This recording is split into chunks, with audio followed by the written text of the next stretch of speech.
minute for peace has crossed 1 million minutes. God.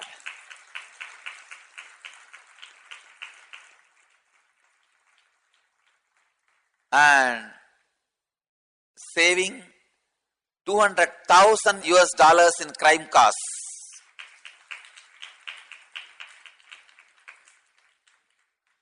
Wow. Just in last few days we already saved $200,000 in US cost, in crime costs. God. Let's enter into today's satsang. Start with the questions.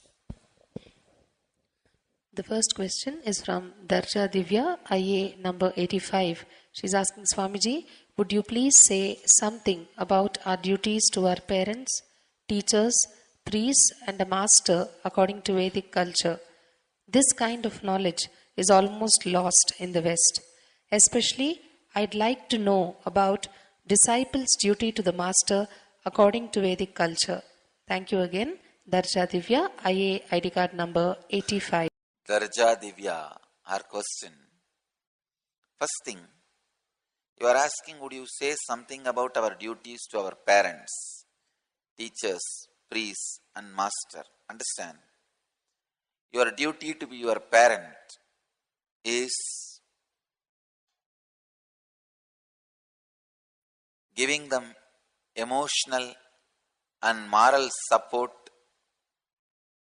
when they need. I wanted to make it very clear. You are not bound by your parents to live the life they wanted. It is not your duty or responsibility. Many times you mistake your attachment and weakness as a duty and responsibility. No. See, if you are completely bound by your parents' way of living, if that becomes your responsibility or duty, there is no possibility for upgrading. Don't you understand? Then the whole humanity has to be in the same low consciousness, because nobody is going to take the risk and courage and break through and upgrade themselves. That is not your duty. That is not your responsibility. Responsibility to the parents is giving them emotional support, moral support. Very beautifully, one of my brahmacharini told me yesterday, the best thing I can do for them is I brought them to you. That's all. Now my responsibility is over. Best thing I can give them is you. After this, now between you and them, I tell you, your highest responsibility for your parents is helping them to become enlightened.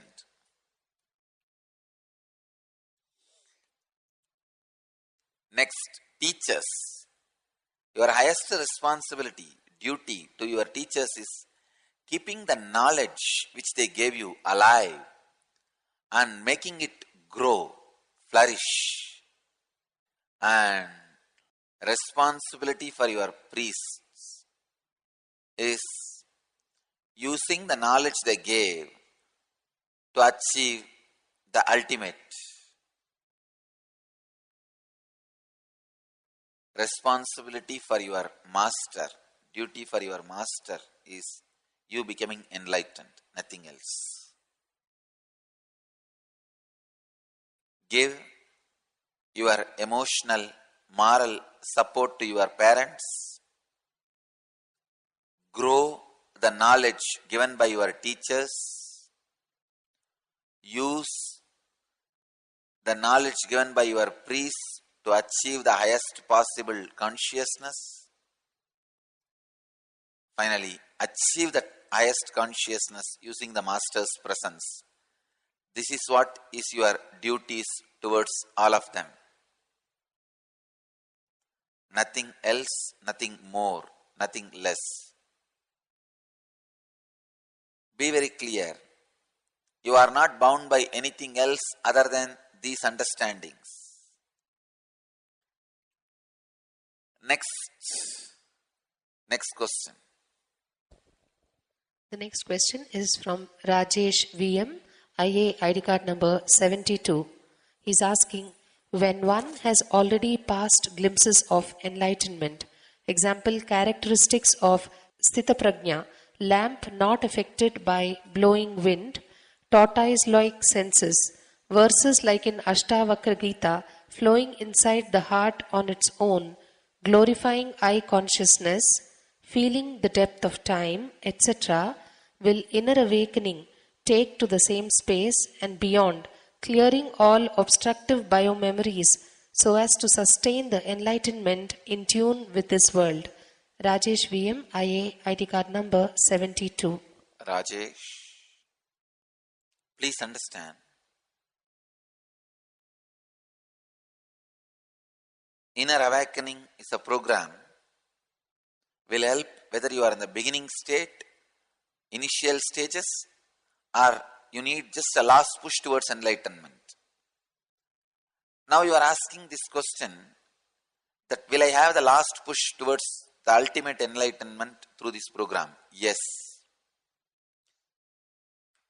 Especially the experiences you are talking, this will all become permanent in you. All the obstructing biomemories will be cleared. I tell you, in this mood, the space you are in, other than Master's presence, no other technique will work. Because you have finished all the techniques. Now only His presence can mature your biomemory and sustain the enlightenment. Push you to that. Falling in tune with enlightenment in this world, to that experience. Especially after having certain spiritual experiences, glimpses of enlightenment, not getting that experience eternally, ultimately, strongly, is almost like a torture, suffering, suffocation.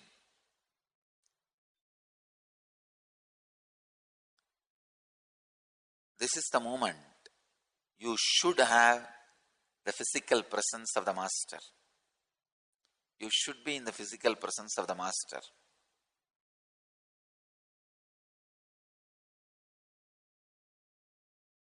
I tell you, IA will take you beyond all the obstructive biomemories and sustain you in the enlightenment.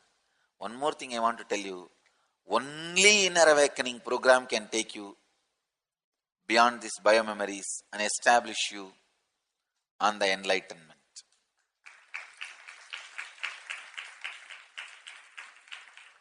No other technique, no other process can take you to that state.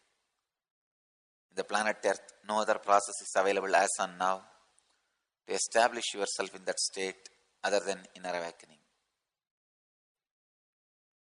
Next question. The next question is from Jnana Raipuria, IA ID number 20, who's saying Pranam to Guruji. This is regarding minimum hours of sleep required. I work in Mumbai and go to sleep at around 11 p.m. Last month I tried for few days waking up at 4 a.m. so that I can do puja meditation between 5 to 7 a.m.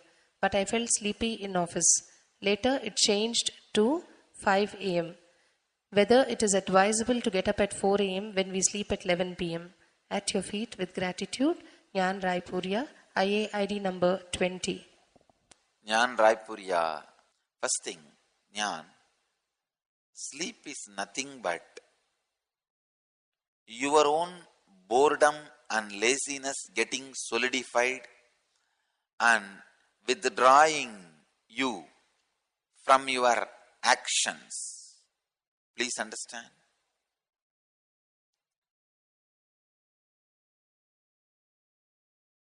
Reduce the boredom and laziness in your life. The quantity of the sleep will reduce and the quality of sleep will increase. Unfortunately, Your whole life is filled with so much of laziness and boredom. I tell you, laziness and boredom creates RCC of depression. Laziness is a cement, boredom is a steel. When you mix both and allow it to stay in your being, it becomes concrete of depression.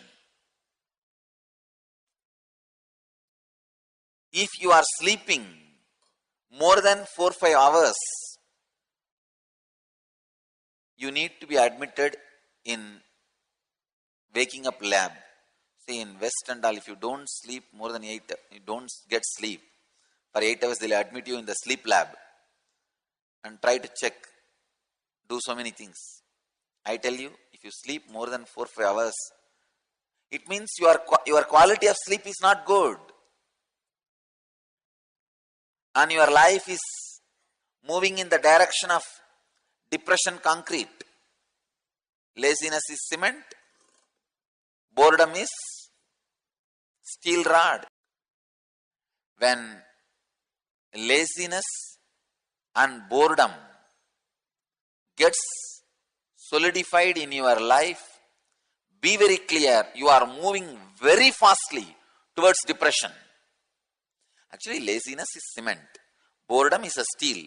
When both stay together in your inner space, it will simply become concrete of depression. After that, nobody can get you out of it. Breaking that and coming out will be literally impossible. 10, 20 years you will be just taking depression medication to maintain your life, but you won't be able to break it. I tell you, never allow this laziness and boredom together settle down in your life. Boredom means what? Not able to inspire yourself to your reality. Only if the fantasy reality, what you want, if that is happening, you will not have boredom, you will just jump. Boredom and laziness together forms depression.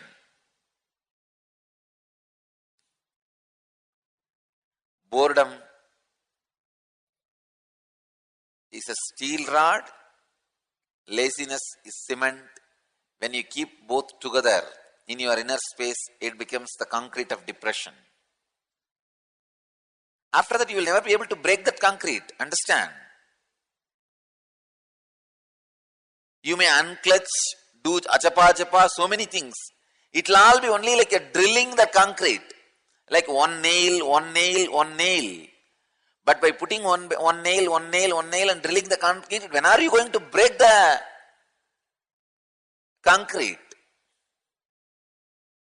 I tell you, boredom and laziness is the curse you bring upon yourself.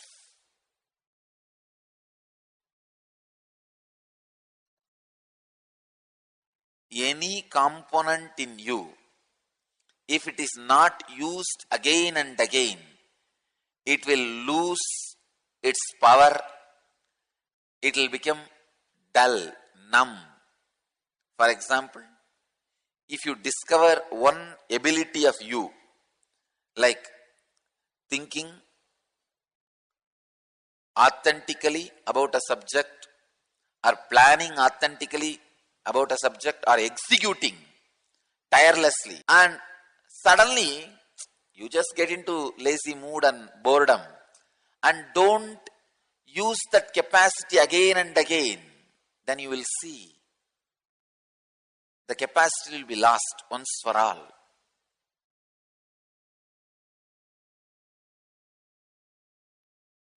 Same way, boredom and laziness, when it settles down in you, now for survival, you will naturally have to grow cunningness.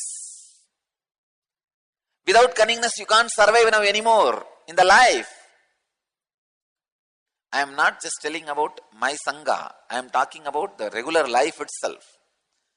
When you have grown boredom and laziness in you, created the concrete of depression around you, Even to survive, you need to develop cunningness. So you literally become the pond of poison, pool of poison. Whenever that grows, I just feel, oh God, this fellow is cursing himself. He or she is destroying herself.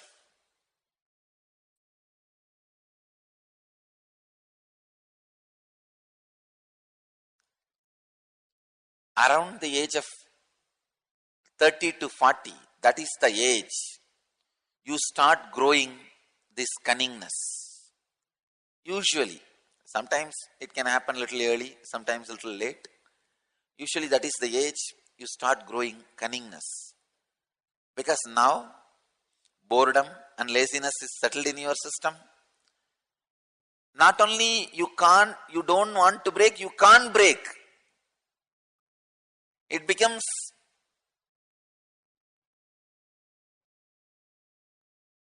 RCC, concrete in you. Even 10 minutes of laziness do not allow. I tell you, laziness is the crime. Nothing else is a crime. If you are a womanizer, it's not crime. If you are a drunkard, it's not a crime. If you are a smoking addict, it's not a crime. Even if you are a thief, it's not a crime. Understand? I am not encouraging all those things. If that laziness and boredom settles down in your life, your whole life will be eaten and destroyed. I know. I have seen same batch, two doctors passing out of their medical college, close friends, one becoming the owner of chain of hospitals, the other one still sitting in a village, reading the same Hindu newspaper, trying to get patients who will pay 10 rupee per visit. I have seen both extremes. One side, one guy, he will be the CEO of the chain of the hospitals. The other guy will be sitting in the same village, having 10 feet by 10 feet clinic with a board. All diseases will be attended in a very low cost. And one table chair, one steth, and the old Hindu newspaper with the glass. And one that old compounder who can't even read or write anything, but he himself will attend most of the patients and send them away behind the screen. Because if you go to doctor, it is 10 rupee. If you come to me, 5 rupee.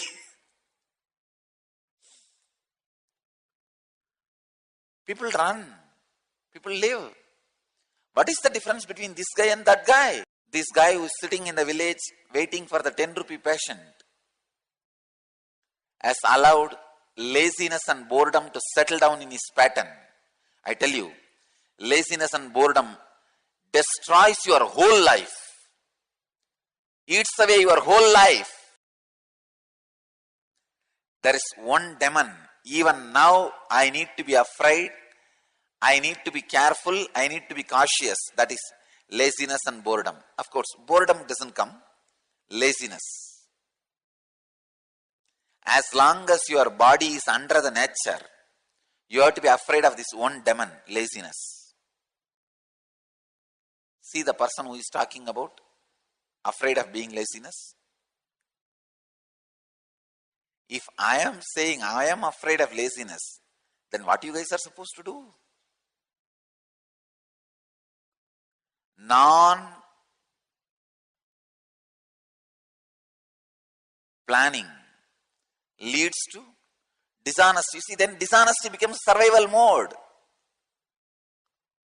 And I tell you, dishonesty destroys your life. Gone. Dishonesty takes away your life from you. Dishonesty is just committing suicide. Not just physically, destroying your life after lives. dishonesty and cunningness destroys your lives after lives. Once you start creating the pattern of dishonesty and cunningness, even I cannot save you. Nobody can save you. Nobody can save you. Because even the relationship between me and you will have the dishonesty and inauthenticity. Then even if I stretch my hand, you are not going to hold my hand. I won't be able to lift you. Sleeping more than 4-5 hours means you are allowing laziness and boredom to settle down in your life. Increase the long breath in your daytime. Whole day, whenever you remember, take at least 11 long breaths.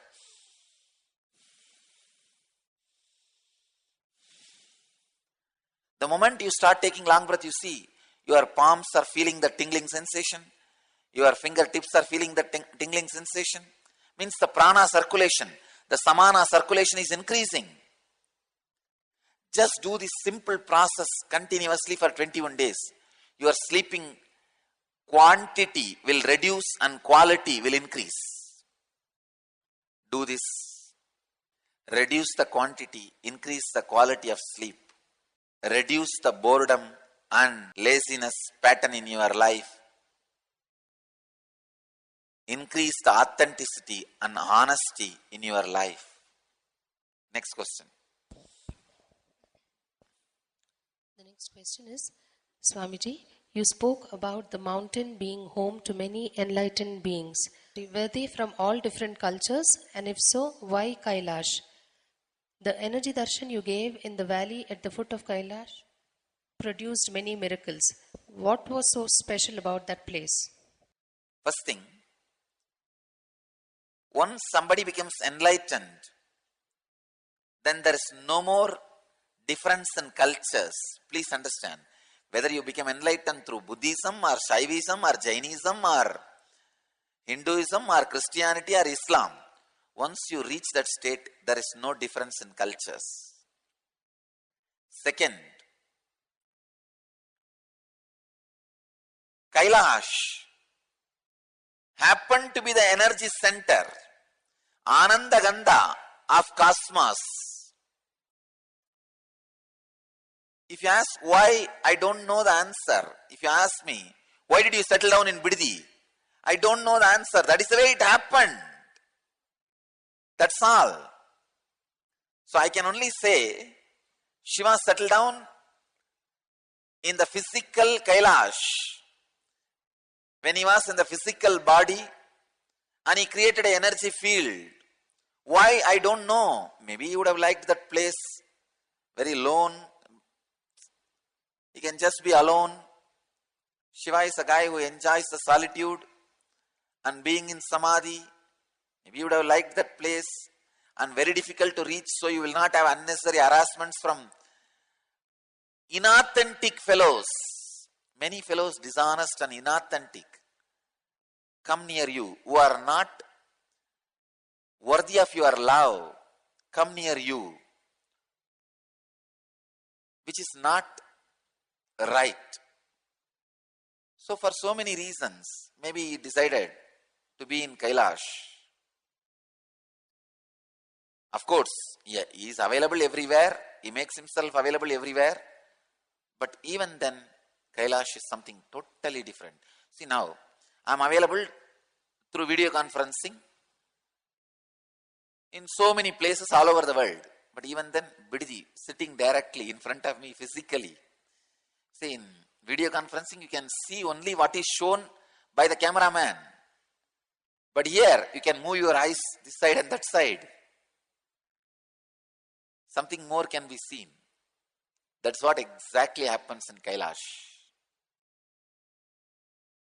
Kailash, something more can be seen. All the temples, deities are all like a camera, screen. How much is shown in the camera only can be seen. But Kailash is directly seeing.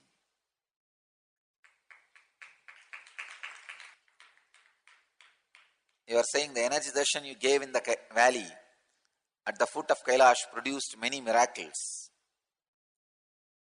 What was so special about that place? That place is called Ashtapat, from where Shiva administers the cosmos. Please understand. The Kailash has a different side. One side, from the south side, he shares enlightenment. From the east side, he does the administration. From the west side, he is available as a Jyotirlinga.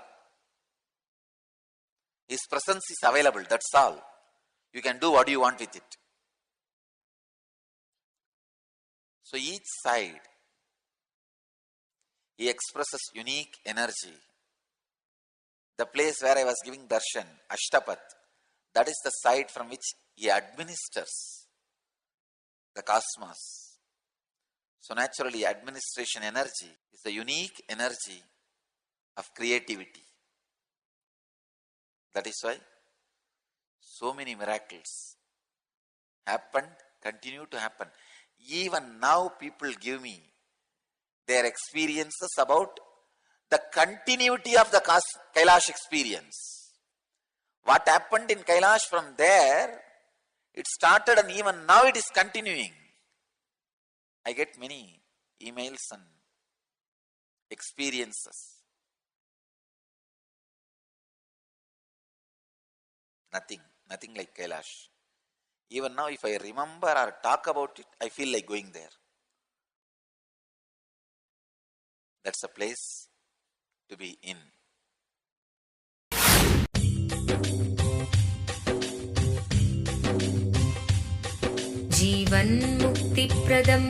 Paramahamsa Nithyananda, a rare living incarnation, is named among the world's 100 most spiritually influential personalities today.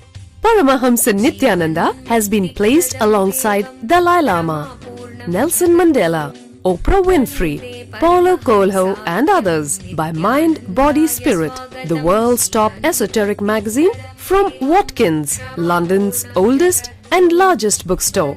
A yogi by birth, he has been expressing his power of enlightenment since birth.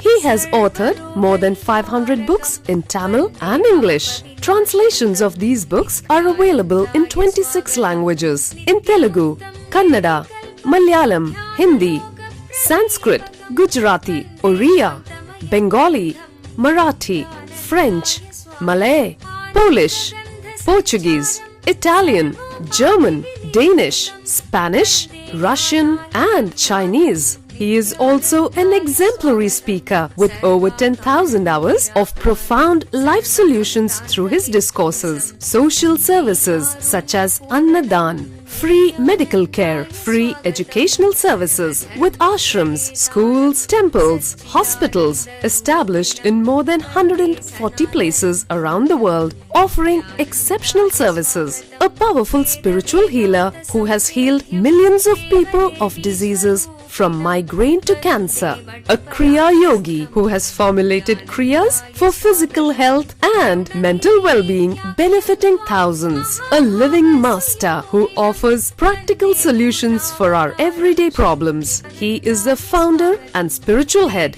of Nithyananda Dhyanapitham, a spiritual powerhouse who has revived the sacred Vedic tradition by establishing Vedic temples in places like Los Angeles, San Jose, Seattle, Toronto, Ohio, Oklahoma, Phoenix, St. Louis, Malaysia, Brazil, Paris, Guadeloupe, Dallas, New York, New Jersey, Atlanta, Calgary, Vancouver, Singapore, and places in India like Bengaluru, Hyderabad, Tiruvannamalai. a spiritual guru for 10 million followers, an incarnation who transmits the highest spiritual energy through initiation, a contemporary yogi who has revived the Vedic science of yoga worldwide through thousands of yoga centers, an adept in Ashtamahasiddhis, mystical yogic powers, who has effortlessly awakened the Kundalini of thousands and graced them with spiritual powers, a dynamic young guru who is an inspiration for thousands of youngsters, India's most watched spiritual guru online, a beacon of spiritual light who has triumphed over the forces of religious terrorism and political persecution. Paramahamsa Nithyananda is an eternal Kalpataru, blessing the world with the boons of material abundance and spiritual enlightenment. Anandanubhavaswadam sarvaroganivarakam vande papa vinashaktam Nithyanandaya swagatam nityamuktam nirvikalpam dhyanalokapradipakam vande shantamayam bandham Nithyanandaya swagatam anandagandha sancharam sarvopadhi vinirmuktam vande jnanalayam natham Nithyanandaya swagatam. Let you all achieve, experience, live, express, radiate, share and explode in eternal bliss. Nithyananda. Nithyananda Dhyanapitham, Nithyananda Nagar off Mysore Road, Bidadi, Bangalore 562109. Contact 0974220331. www.nithyananda.org. www.youtube.com/Life Bliss Foundation.